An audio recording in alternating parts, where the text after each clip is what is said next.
get started. It's nice to be inside where the wind's not blowing dust around.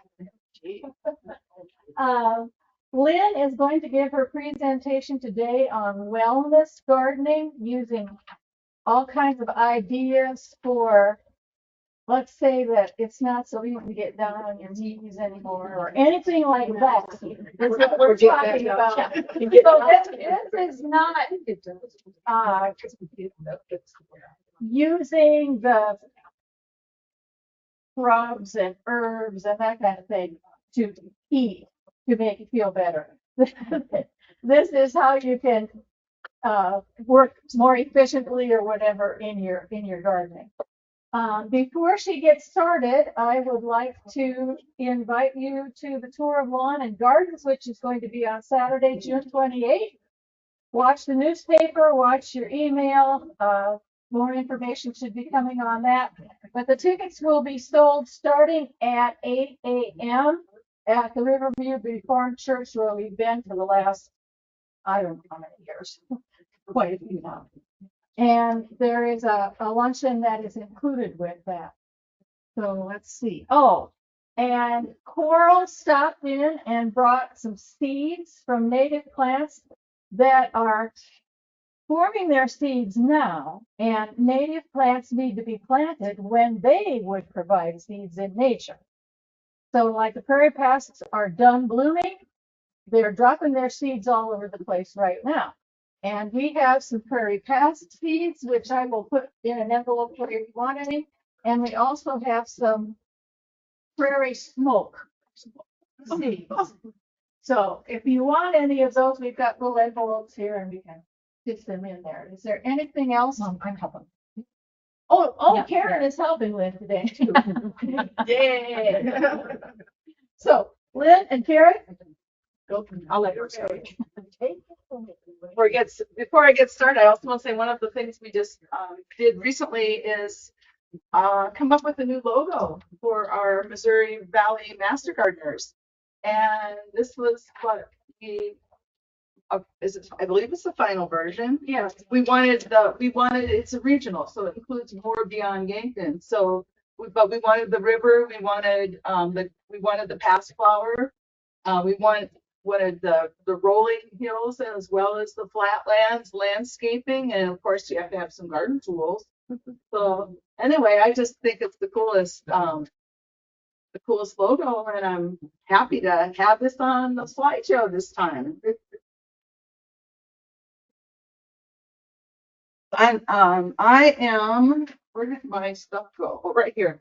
I have not given a presentation in maybe a dozen years, something like that. So, and I'm not an expert in this. I'm not much of a gardener even. I mean, I've gardened, but mostly I helped as a planner. I helped communities garden, help with their programs and projects. So, and then what happened, this whole project began with an inspiring video that came out of North Dakota State University called Gardening for Arthritis and Pain. And I think a whole bunch of us in the Master Gardener group watched it, and I think that was the inspiration that we needed to do something with that this season. So I watched it, not really thinking I was going to present, but you know, it's no time like the present. So here goes.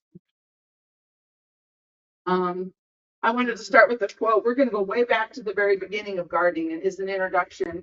This is a quote from Ben Keel. Gardening is a hobby for both the body and the mind. Tending growing plants is a meditative, contemplative process that provides something beautiful to focus on when the world is hard to process. You know, but before you reap, you must sow. Though much of gardening is passive, simply watering, waiting, and watching, the hard work is all front-loaded. Lifting bags of soil, composting, fertilizing, and of course, building beds for the plant. So that's where we come in to talk today a little bit about gardening in this case with arthritis and pain, and just wellness gardening in general.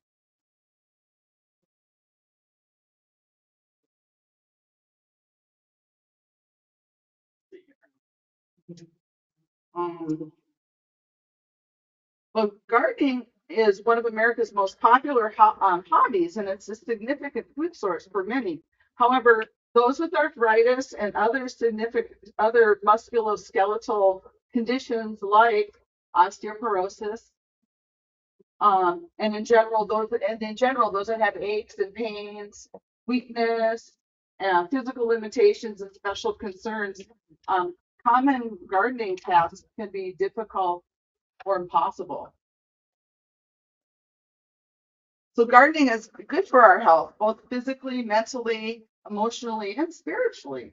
Um, the the North Dakota State University presentation referred, I think their main reference was a booklet that came from an organization called Agribility out of Purdue University called Arthritis and Gardening. And I'm going to be referring a lot to that also in this talk.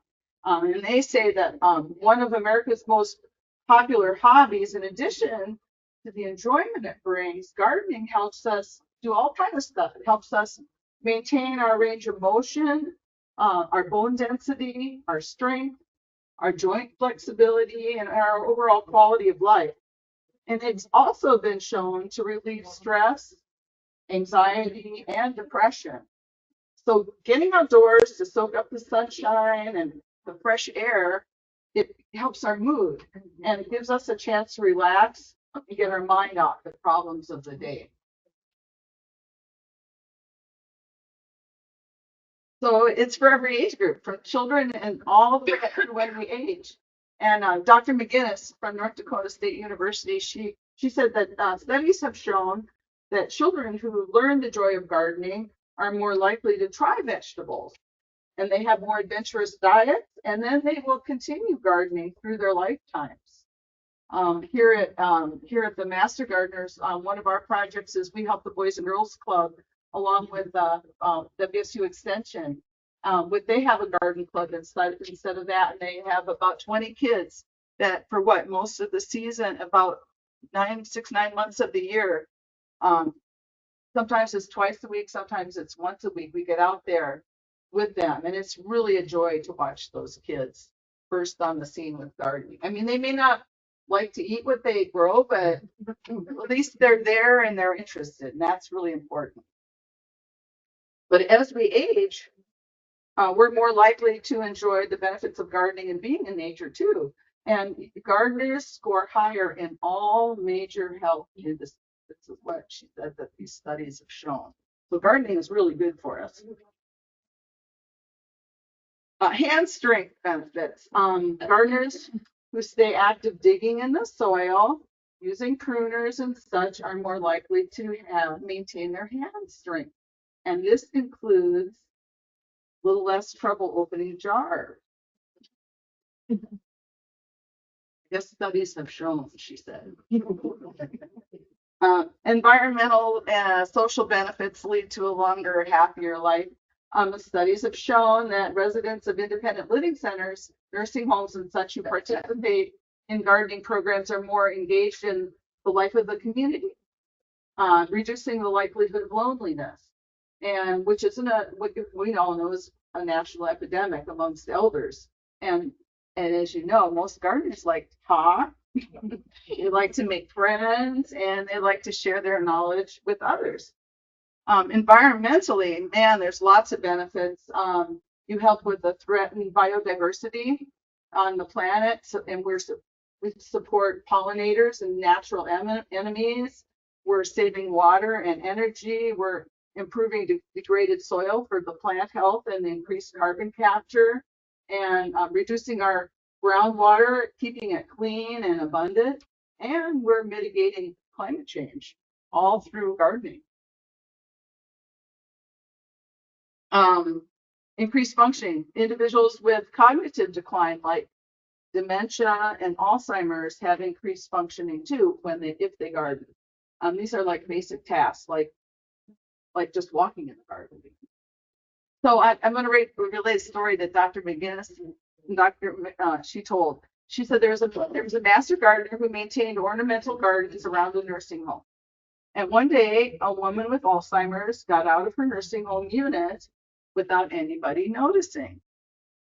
And you can imagine there was a lot of alarm when she was found missing because she could have been hurt, especially with her cognitive difficulties. So staff mounted a big search. And when they eventually found her in the garden, the woman noticed the staff looking so upset. And she said to them, "Why are you so upset? You should have known. I would have been here. This is the only place I want to go." So somebody with Alzheimer's knew she needed to get into the garden for comfort. And it's really touching that gardens continue to have a major impact on our lives from birth to our oldest years.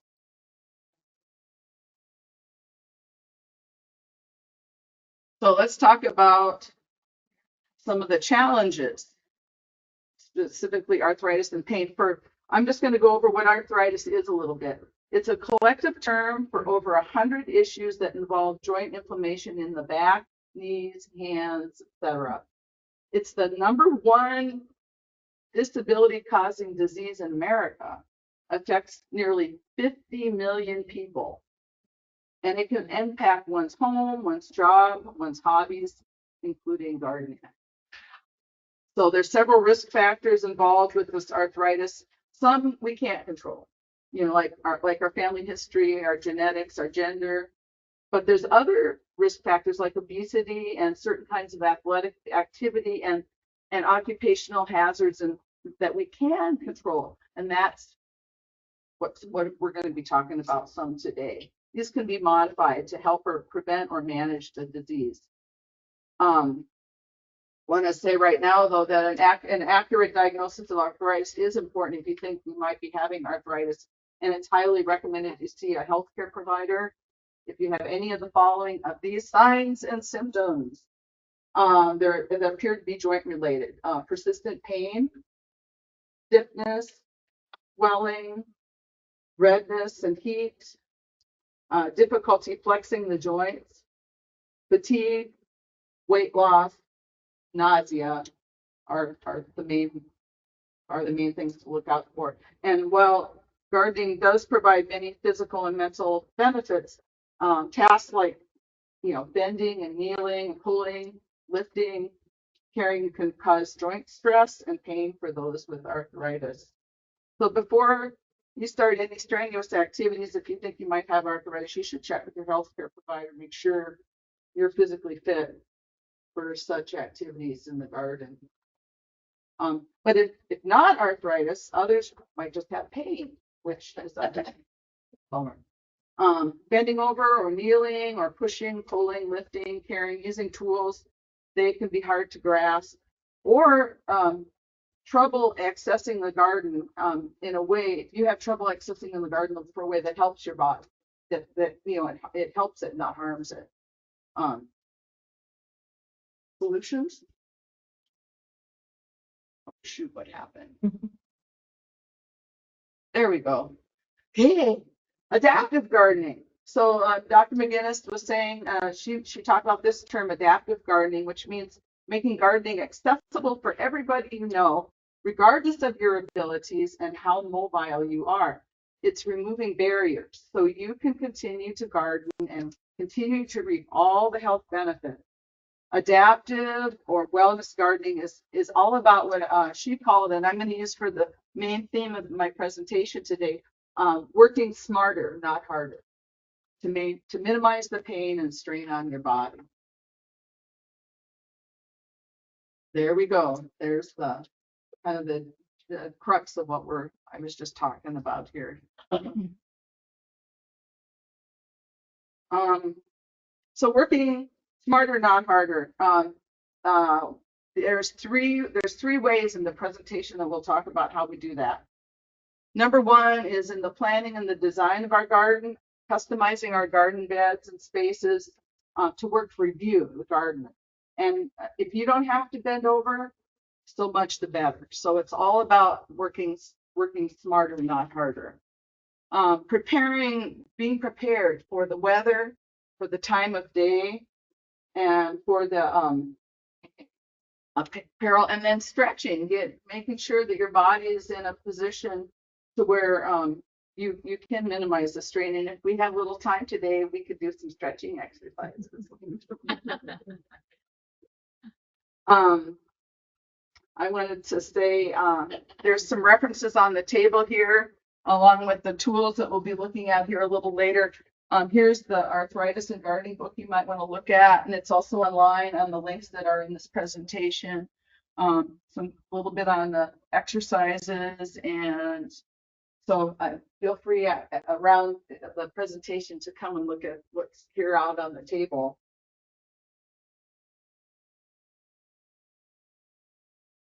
Yeah, the tools. So this is my raised bed as of about a week ago.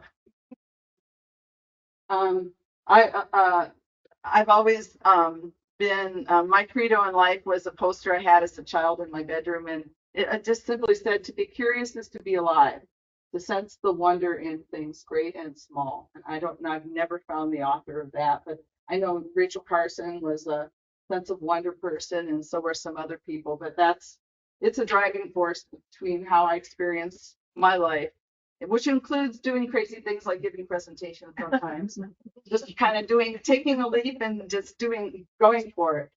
So I'm out of my comfort zone, but that's fine, it's fine. And so I wanted to just say I'm a relative, like I said earlier, I'm a relative newbie to South Dakota gardening. I moved here full time about 3 years ago, 30 years out west in Olympia, Washington, where my husband and I had raised one daughter and had careers. And we also had sandy, acidic soil that was so easy to garden. And, there's a great big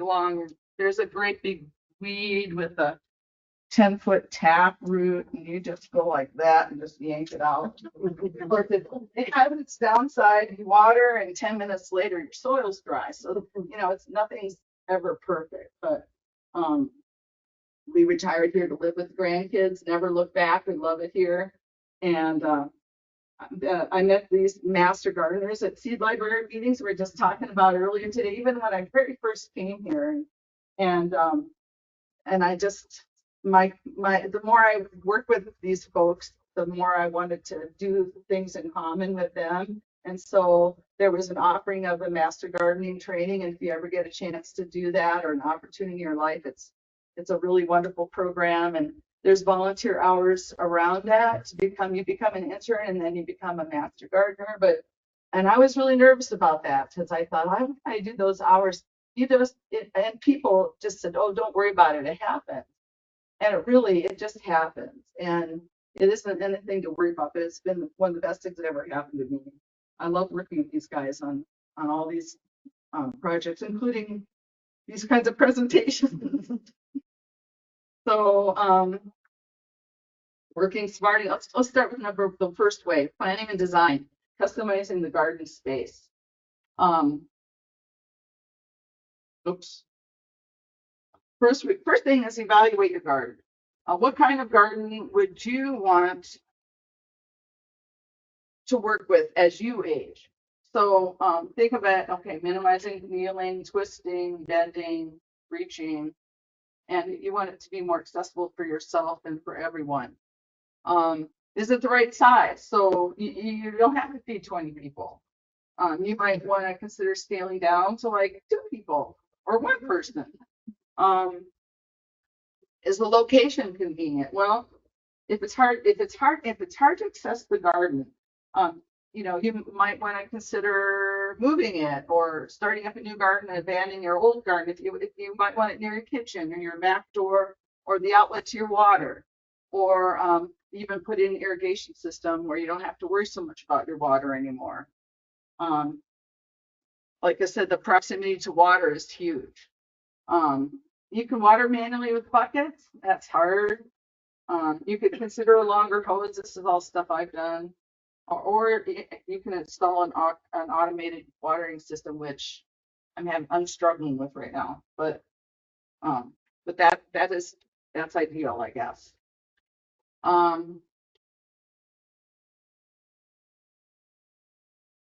Planning and design. Let's see, where are we going now? Oh yeah, So you want these beds designed for no bend gardening and accessibility if you can, minimizing the kneeling, reaching, twisting, maintenance.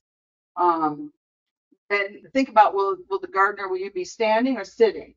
So for individuals who might need a little bit of rest from pulling weeds and deadheading flowers and harvesting, watering and stuff, you might want to add a bench. You might want to add a stool. Here's my own favorite stool. It's a bucket, and then I just bought a little top on it, and I use it all the time. Or even if you have a raised bed, you might want to put a ledge on the top and sit on the actual ledge of the raised bed. And only thing is, twisting is a major cause of back injury. So you just have to watch if you're going to be sitting on that ledge or whatever you're doing, that you're not twisting your body a whole lot. These are some of the kinds of beds on the raised bed and the elevated bed. They're to consider the right height. Wheelchair accessible. Do they need to be wheelchair accessible? They might want to be U-shaped base to maximize what you can reach in your garden. Raised bed creates, of course, a neat, kind of a tidy and neat growing space, easy to protect from pests, and warms up faster in the spring, reduces weeding needs. That's some of the benefits of the raised bed. Elevated garden bed can do the same, plus they can enable node bend gardening a little bit easier than a raised bed can, because there might be just a tray instead of that you have, instead of bending over, because your raised bed is solid down there. Rule of thumb, the design should be no more than 2 feet across to reach from one side, or 4 feet across to reach from both sides. So like typically you might want a 4x4 foot bed, or a 4x8, or a 4x12 foot bed to avoid too much bending and frustration in the middle of your garden. Other troughs come up in Dr. McGinnis's presentation. And there's another professor at NDSU that uses metal cattle water troughs. I don't know if you've ever seen them. Holes in the bottom on landscape blocks to elevate them, filled with your trio of soil and sand and peat moss.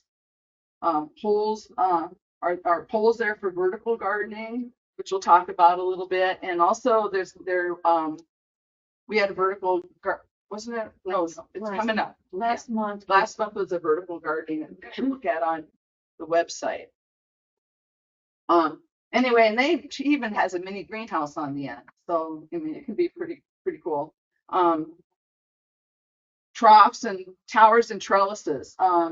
Your vining and indeterminate plants like beans and tomatoes and pole beans, peas, cucumbers, cucurbits like the gourd family, they all could be trellis, and it's easier to reach a trellis than trying to bend down on the ground. And then tunnels. Oh, so towers and trellises. Towers.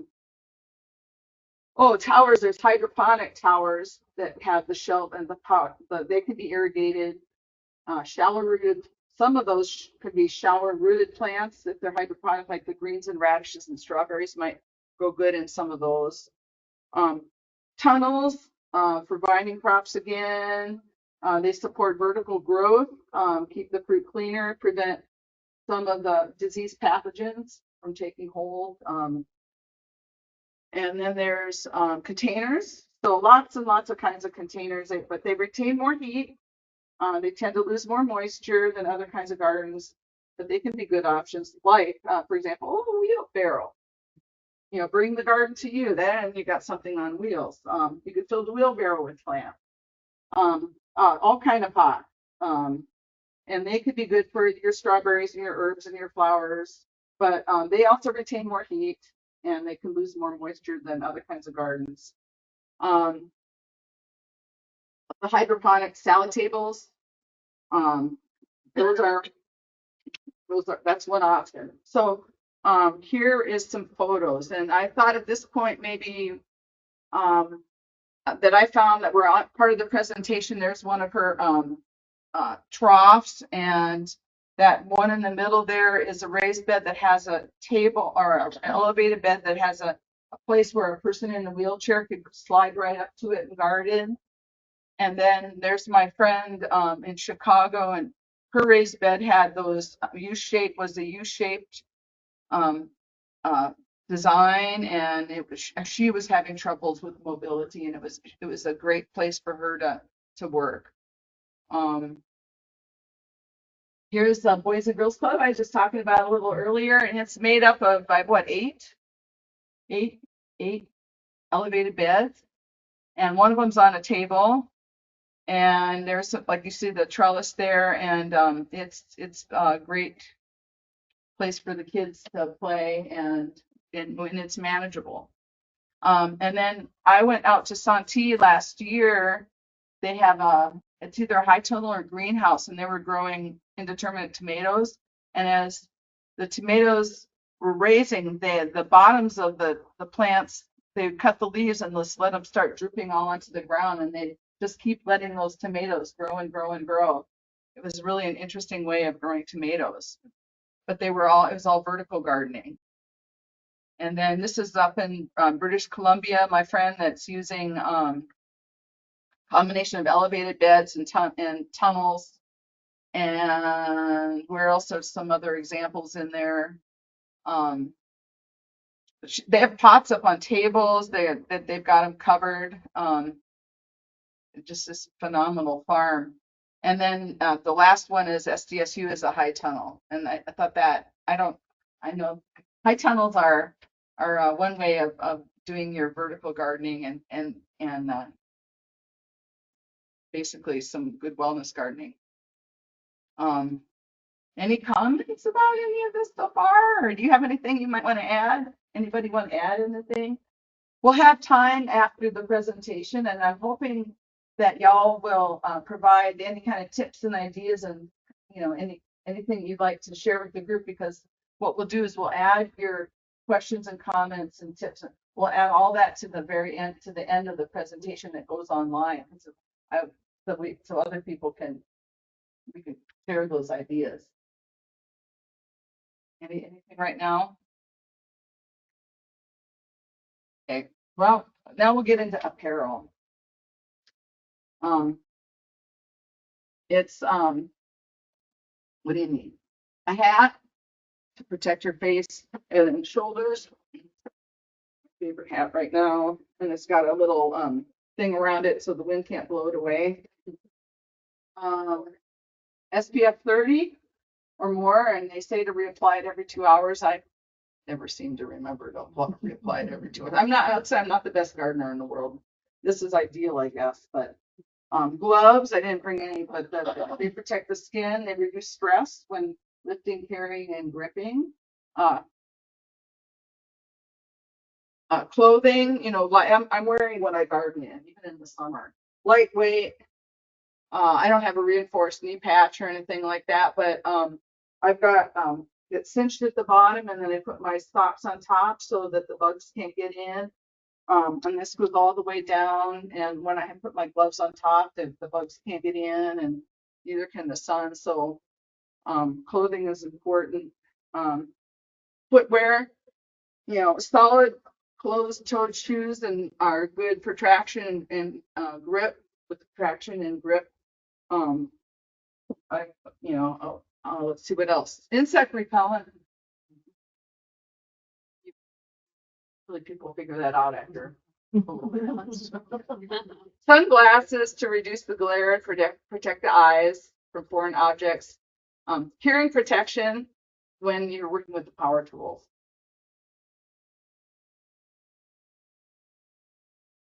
So, number 2 is preparing for the weather and the time of day. Tips on that is check. First of all, if you have prescription medicine, some of them have some warnings around sun exposure. So have to really find out what you can do to protect yourself from that. Drink plenty of liquids. I was sad when I heard no sugary or caffeinated drinks. That's what I drink when I'm gardening. Take frequent rest breaks. That's hard for me too. I tend to be like, next thing you know, sun's gone down. Consider gardening early in the morning or late in the afternoons. You know, a lot of people, this is kind of, listen to your body. If what you're doing starts to stress your joints, stop and rest before you start hurting. I don't do a very good job with that either, but I'm trying. And so, and if the job becomes too much to finish on your own, ask for help. That's another hard one. Okay. The next part is on stretching exercises. So, she actually, Dr. McGinnis had a whole part of her presentation where everybody was doing some stretching exercises. I don't know if we want to do that today or not. Would anybody want to give it a try, or should we just take it in intellectually and say we did? We could. So one of them, we could just do that, I guess. One of them is the finger exercises, and this really helps me because I'm starting to have pain. Is where you go. I can demonstrate a little bit. You go like this. This lubricates the fingers, allows them to warm up. Spread your hand out, and then you bring your thumb and finger together, and then apart, and then you do this 4 times on each finger. So that's one, and it is. I started doing it after watching this presentation. I thought it was pretty good. It just helped me a little bit. Then there's the wrist circles, of going backwards and forwards with your wrists, and do this on each hand. And then there's the trunk rotation. Okay, trunk rotation. So this is where you go like you keep your bottom part, and then you try to keep this forward and then go like that. And that is for your midsection in your core. And you look over your shoulder at each side, try to maximize that, keeping your bottom going forward. And in that they suggest doing 4 reps of each. Then there's the shoulder warm-ups where you put your hands on your shoulders and you just start with small circles and get bigger and bigger and bigger. And then you reverse.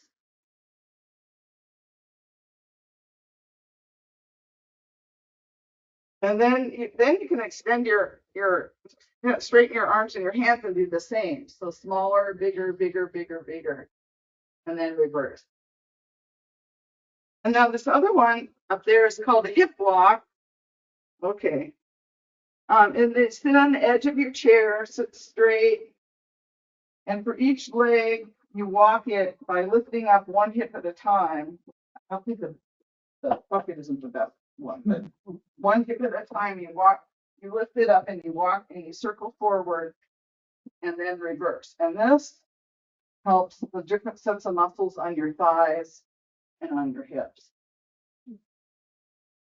And then another one is the ankle. I don't think that's on here. The ankle circle, you extend 1 leg at a time and you circle your ankles, 4 left and then 4 right. And you repeat. So those are the 4, those are the ones that she mentioned in her talk. There's other easy stretches though. The shoulder circles, you can do this while standing. Didn't we just go? Yeah. Okay. How about the knee? How about the knee hugs? You do that on the floor where you just hug your knees together on your back. There's the bridge and the pelvic lifts, and Dr. McGinnis said that was best for her, where you have your shoulders and arms are on the floor, your knees are up, you lift your pelvis up in the air, and you hold it for 10 to 30 seconds, and it resets the back. The calf stretch is the one where you're sitting down, you extend 1 leg out, and you put the other leg, your foot against, let's see, where is that guy? Lean against the wall. Oh no, the calf stretch is where you lean against the wall one, where you go like this, That's the calf stretch. That's supposed to be good for you. And then there's the hamstring stretch where you sit on the floor and you extend out one leg, bend the other leg, press the foot against the other inner thigh, and then you lean over toward and try to grab the ankle of the extended leg. And you should feel a slight pull in the hamstring. You hold that stretch. Another one is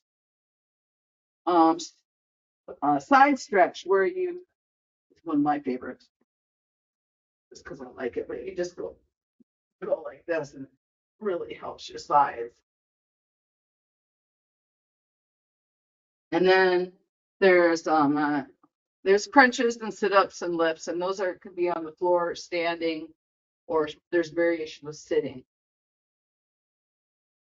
And not mention, so we talked a lot about this stretching exercises, but then there's also strength exercises, and they'll build your muscles to lift the heavier loads. So I have a friend that works in a nursery here, and she told me that she could barely, those great big bags of topsoil and stuff, she could barely move them. And this year, she's a younger person.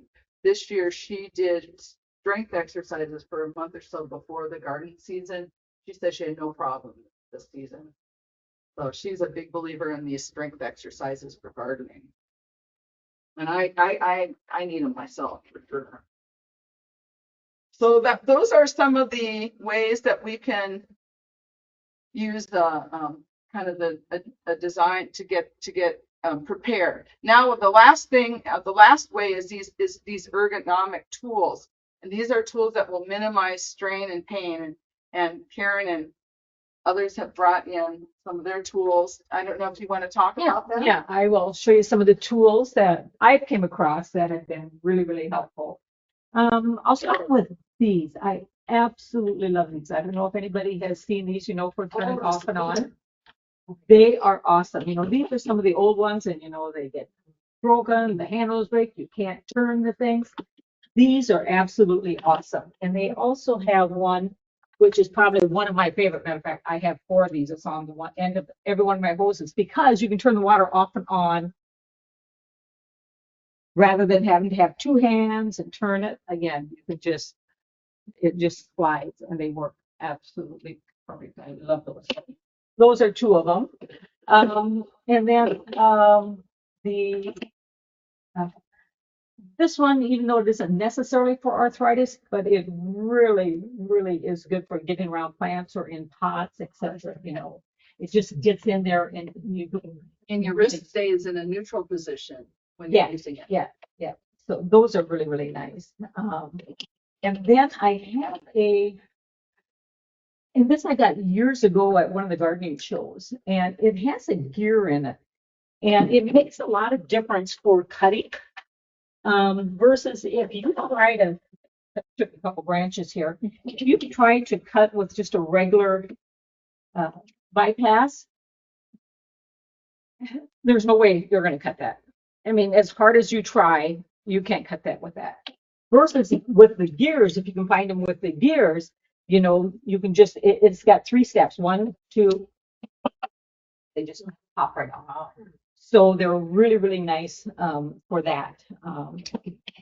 I brought this along. These are wonderful for cutting flowers, and they got a little bit of a curve to them, and it's just absolutely awesome.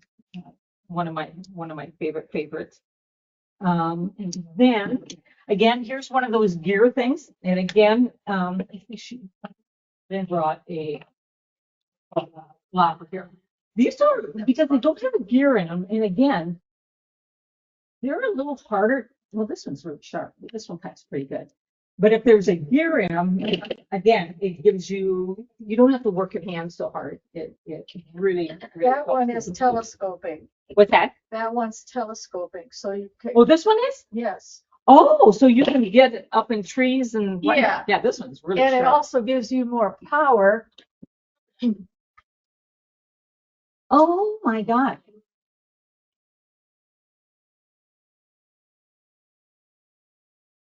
So when you are cutting here, you don't have nearly as much power as you do when you're cutting here. that one's really, really sharp. And then these two. This is a dandelion digger, and they are absolutely awesome. And what you do is, get your dandelion or I brought this to show what it gets out with roots. This is a dandelion, and this is a thistle. So that's what the whole root. yeah. Well, probably not the whole root, but enough that it But if it's damp out, if it's wet out, you a lot of time. Yes. It just really pulls.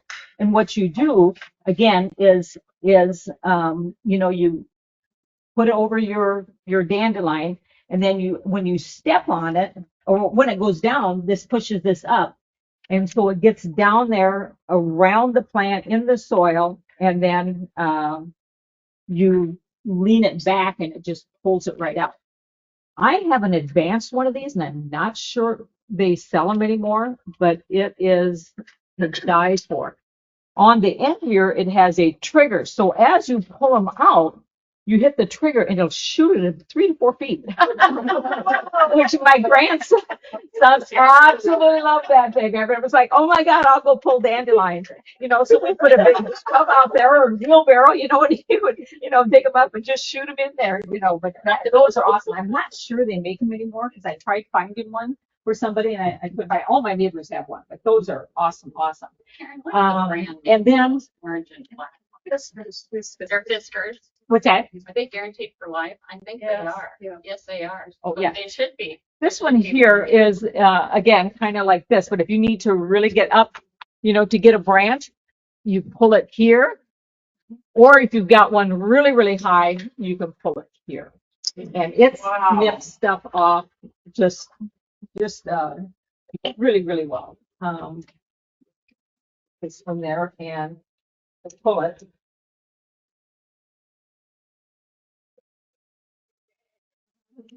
So like I said, and it'll do about 1.5 inches. So if you've got trees, that you want to trim up some of the branches, these work really, really well for that. I was going to bring my sister told me about this. And I think they have them around here now. She got it about 5 years ago, so I've had mine for 5 years. But it's a chainsaw, about this big. Mine has a 5-inch blade, and it is so light. It's battery operated. It's so light that literally, it has a lock on it. So when you you have to push the side button first and then push it, and then it just goes. But oh my gosh, because you can cut with one hand. So if you have a lot of trees to trim or a lot of branches, it's absolutely awesome. DeWalt makes them. Oh, does DeWalt make them now? Yeah. Steel. Yeah. Yeah. And they're really handy because they're so light that you can do it with one hand. I absolutely love those. And then, and Lynn, I'll use Lynn's. I have one of these also. No, Is that yours? Yeah. This is one of my favorites. I do like the buckets also.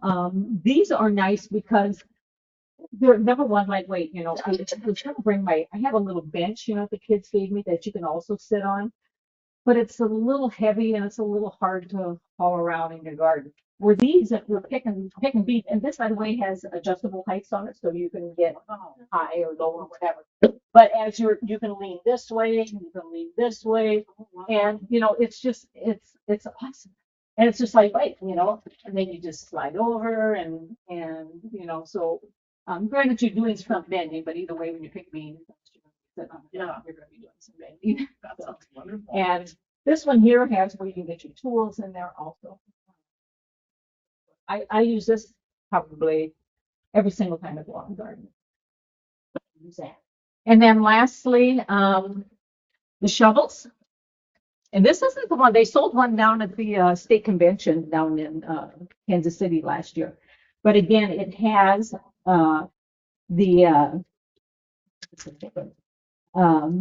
if you're digging, so many times you can't even get the shovel in the ground, This one here has a really, really sharp and it's deep. And then if you want to cut say you're going to cut hostas or going to cut lilies or something, which I just did. I just dug a bunch of lilies. You can just get in there and just slice it right down. Those are really, really awesome. And then the other nice thing about it, weapon. yeah, the other nice thing about it, it has a good foot, because those many of those, your foot slides off the shovel, because it only has, like where these, I mean, you've got plenty of room to really get a lot of force with your foot because it's got a nice uh, ledge on that. And then okay, lastly, I have one that is this is a little different. I know they will make a couple of different ones of these. The knives, for if you're cutting or digging or splitting. It's got a variegated edge and a really really sharp other edge, or you can also dig with it. But again, if you're splitting some perennials or something like that, these are really nice because you can saw and cut as you go. They're super, super awesome on that. So, and I think that is pretty much all of those. Oh, and this one here, actually, what this is actually it's a boner, for cutting like chicken bones and stuff like that. But boy, does that work because it's got a spring in it. So, you don't really, I mean, you can just cut pretty much anything. I use that in the garden all the time. But it's a kitchen item, but it works wonderful with the garden. Okay. Well, one thing that I forgot to bring with, and I actually got it at spring or a fall fling, was it's got handles and it's a kneeler, and you can either sit on it or you can kneel on it. And I was going to bring that today, and I have a picture of it. Yeah, because there's the little foam pads too Yes, that you can sit on, yes. so you're not sitting on the ground. Those are nice.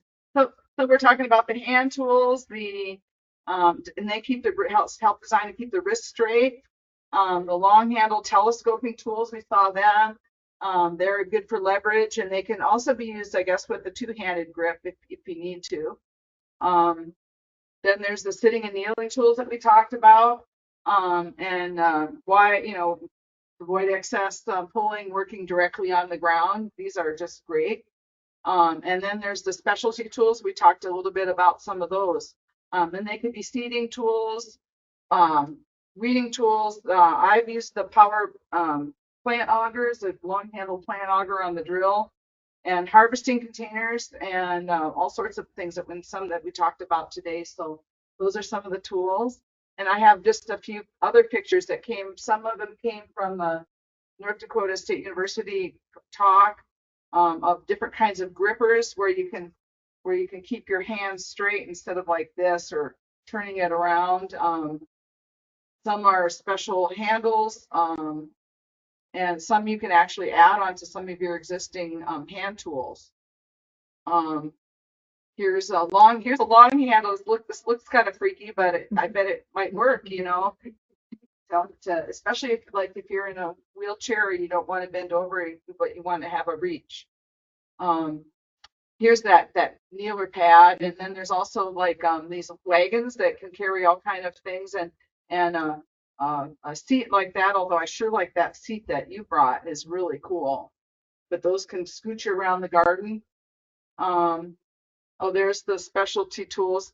That one was appealing to me was the guy that's got his back, it's strapped to his back, and when he's harvesting, it's right in hand. He doesn't have to have his he doesn't have to he can keep his arms and hands close to his body.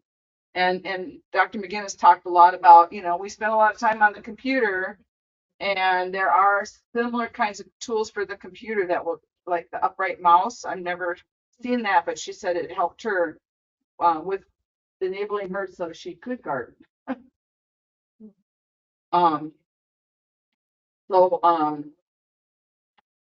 These other ways to minimize arthritis and discomforts are posture, maintaining a good straight back posture position, avoiding the twisting and rotating back when we're moving. And again, that's the major cause of back injury.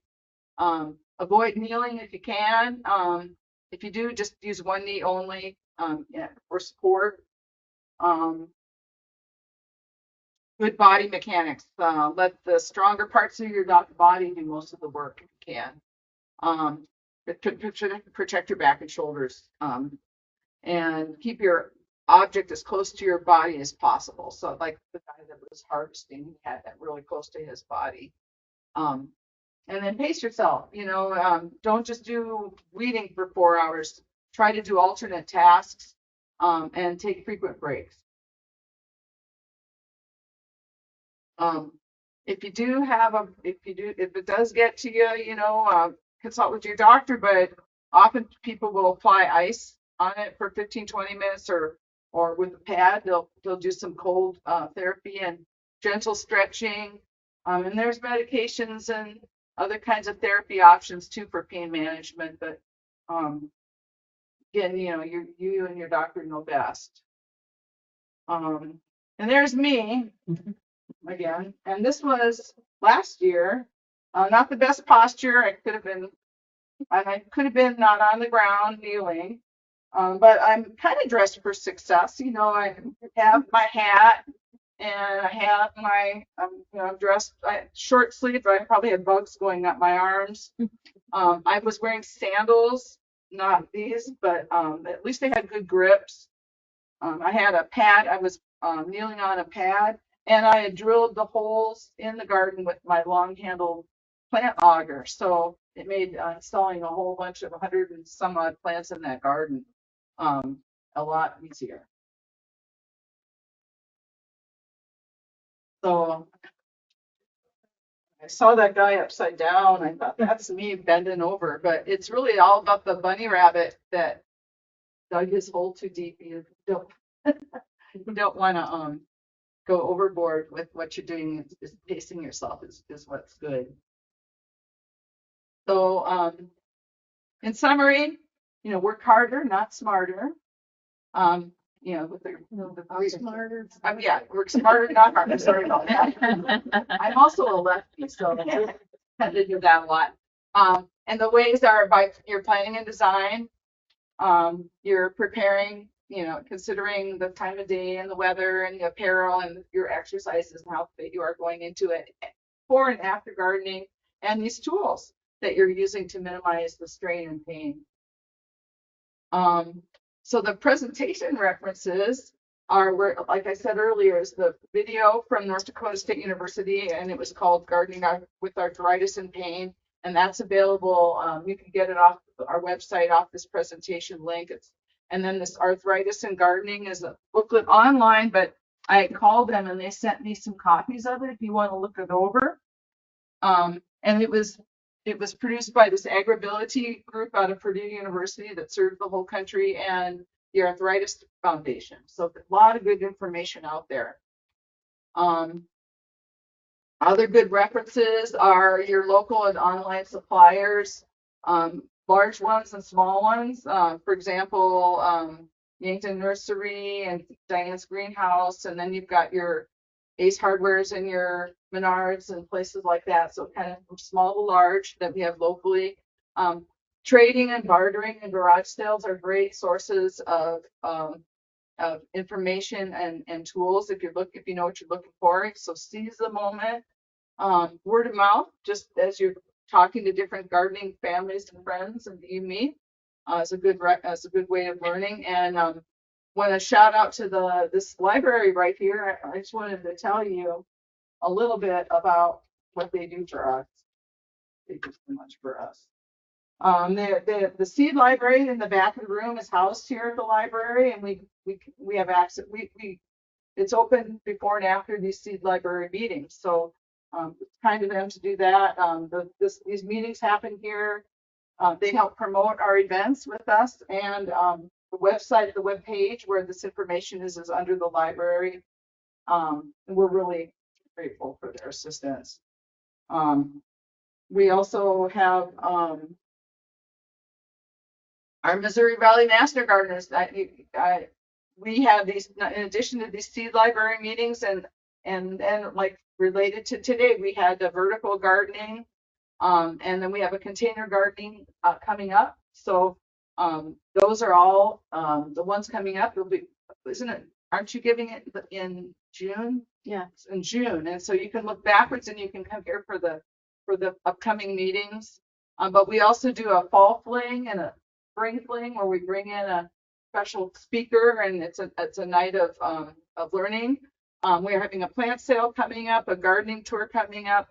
The Master Gardener training is going on, and we do all this other volunteering around the community, like the Boys and Girls Club. There's a lot happening in Vermillion too, which is really exciting. And then there's the South SDSU Extension. I mean, they're our collaborative partner. They're the ones that put on the trainings for us. They're research-based knowledge throughout South Dakota. They have webinars and this Garden Hour program. If you ever seen the Garden Hour program, you can register for it. It's really helpful. They've got events up there in Brookings, and they hold workshops around the state and all sorts of good stuff. And then there's our local service area partners, like our governments, our state, federal, county, tribal, local governments have put on information for wellness gardening. The private companies like the Yankton Nursery, the nonprofits like the Sierra Club and the Xerxes Society for the pollinators and the wild ones, and Arbor Day Foundation, they all have related information it's good to kind of check around at. So, hey, we're almost done here without much time for tips and tricks and comments, but contact us. And our mission is to inform, educate, and interact with the community on the subject of horticulture and share our love and enthusiasm of gardening. So you can follow us on Facebook, come to these events, get involved, volunteer. It's a good group. Any questions and comments, tips and tricks? Yes. I have a tip for people who can't kneel when they're planting seeds. If you get a PCV pipe and you can stand the pipe up, and you can make it whatever height you want, then you can just drop the seed down so that you don't have to bend over. That's a good one. Yeah, thank you. Others would like to share what that come to mind as they're hearing the presentation. Yes. I planted potatoes in a container, and then you just keep filling dirt on top of them. But I'm not sure. Am I supposed to cover them totally, or I've never done it before. I think as it grows. Are you talking about covering the potato or the plant? The plant. No, you don't cover the plant completely. Once the potatoes come up and you've got a little plant, then you put more soil in, but make sure the leaves stay above the soil, and you can just keep adding it because the potato will keep growing. Yeah. And you can add straw or something like that too, just as mulch, to keep it a little bit Yeah. wetter too. If you've got one of like those big cattle tubs, and if anybody wants one of those, by the way, the gal I work with has like 50 of them. Wow. Yeah. But anyhow, they are nice for doing a lot of gardens, but they, a lot of people, don't want to fill that much dirt, because they sit about this high, but you can throw in, like plastic bottles, I don't think you can get peanuts anymore. They used to always say throw peanuts in there, but most of the peanuts nowadays are made from soy, and they just dissolve when they get wet. But just like little juice bottles, or even pop bottles, whatever, for the bottom part of it, and then fill the rest up with soil, and then put your potatoes in. And I don't know, I cover my potatoes about, like, I did some sweet potatoes last year. We had them at the garden tour, and I put those in there, and they did really, really well. And then they just vine over the top. And You can always use like branches, small branches, and fill the bottom or the Oh, yeah, top yeah. with something like Yeah. that, and then put.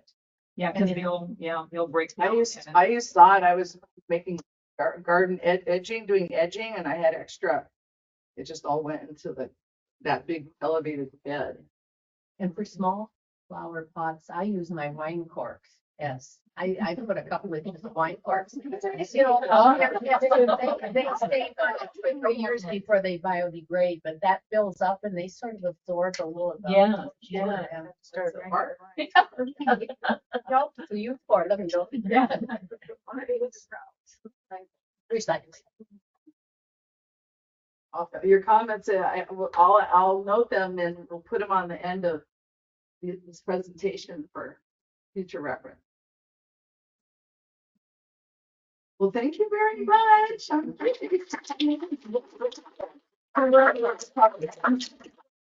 I certainly did.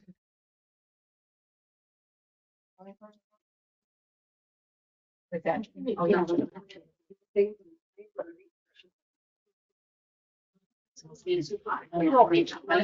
If you did not get your seats, the people who were filling the orders didn't know who to give them to, so if you did not give your seats, they're on the table back there, just leave the papers, so we have that. I almost bought another plant today.